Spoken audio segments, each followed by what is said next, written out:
So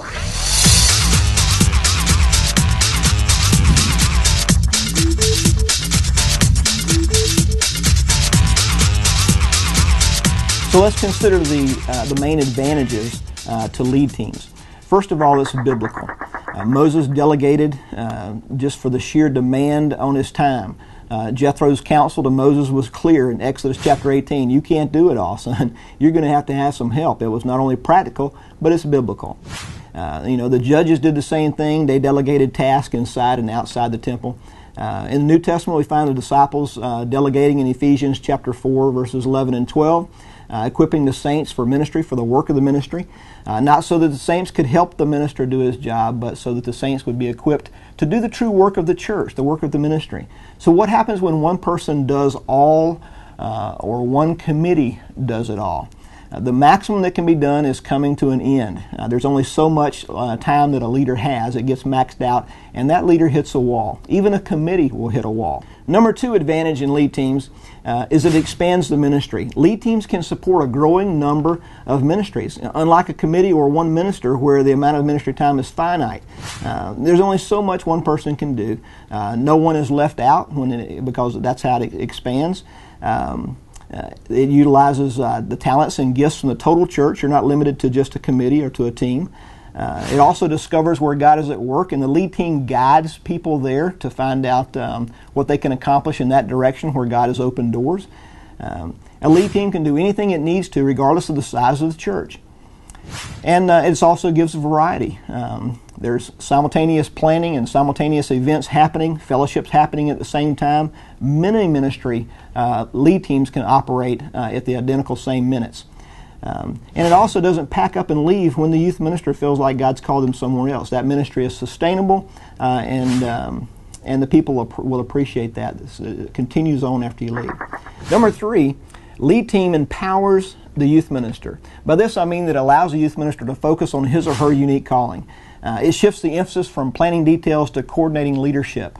And a lot of times in smaller churches, it's a little more hands-on. In larger churches, it quickly moves to managing leadership. But it greatly reduces the risk of burnout. It improves family time, personal time. It allows a youth minister to actually be a youth minister. And number four, lead teams provide for greater input and involvement. They provide for input and evaluation. It involves people that wouldn't otherwise be involved. They may not be interested in an entire ministry position, but they're able to take one slice of the pie that's small enough for them to accomplish and utilize their gifts. It doesn't matter what age they are. You can use a middle schooler on a lead team all the way up to using senior adults on lead teams, which is a great balance, and it also integrates in family ministry across the board. It also prepares future youth leaders in training ground. Youth need a place to exercise their gifts and talents besides just playing in the praise band or being on a team, but in a multitude of arenas.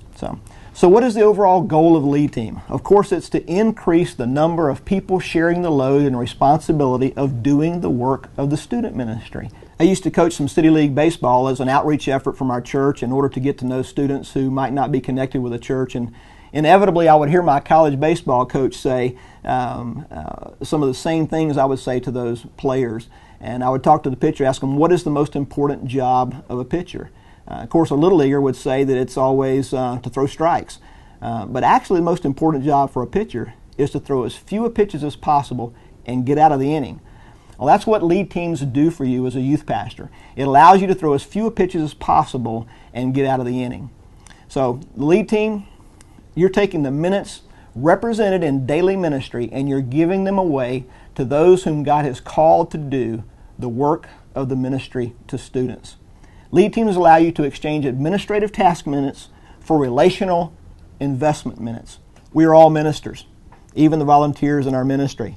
So imagine what a youth leader could accomplish with those same minutes given back to those which require only his attention, such as a confidential or personal development time or a crisis high-touch need of a student. So if lead teams are such a wonderful secret weapon, why don't more youth leaders use them? The first reason is because many are simply not aware of the strategy.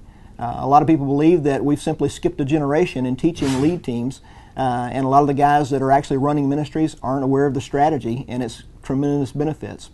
The second one is, of course, the old standby, the 7 scary words that we've never done it that way before. The church says the youth minister does it one way and the youth minister wants to implement it. It does take finessing, but it's well worth the effort. The third thing sometimes is simply ego. We know that we're in a fishbowl. We're being watched, and sometimes if we try something new, we may feel like it looks like we don't really know what we're doing when we simply want to try a strategy that we believe will greatly enhance our ministry. And number 4, sometimes churches just simply can't adapt. Either the church or the youth ministry leadership themselves just aren't ready to be as progressive enough to involve that many people in ministry. Trust me, you are on your way towards being a statistic if you don't have some form of ministry managing volunteer army behind you. I like the illustration of the conductor.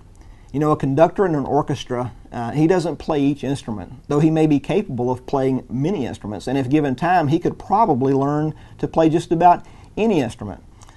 But it'll sound much better if he leads those who can play and he participates as a leader. The goal of the conductor, in other words, is not to play every instrument, but simply to help manage and blend all the instruments into one incredible sounding synchronized symphony. So what sounds better, a one-man band or a symphony? Of course, a symphony. You know, imagine a coach playing all the positions. He probably can play several positions. The coach's job is not to play every position, but to teach and train those who are on the field to play the position with precision and to teach them to play it to the best of their ability. So how silly would it be for a coach to try to play the positions? We want the coach to be the one who trains and teaches to watch his team succeed. If I can serve you in youth ministry, please don't hesitate to contact me. Or if you have a problem or question concerning existing leadership teams or implementing a leadership team at your church, let me know. I'll be glad to help you. Thanks for watching Essential Shorts video. Why don't you drop me a note and let me share your success story with others. And remember, what you do is of great importance in kingdom work.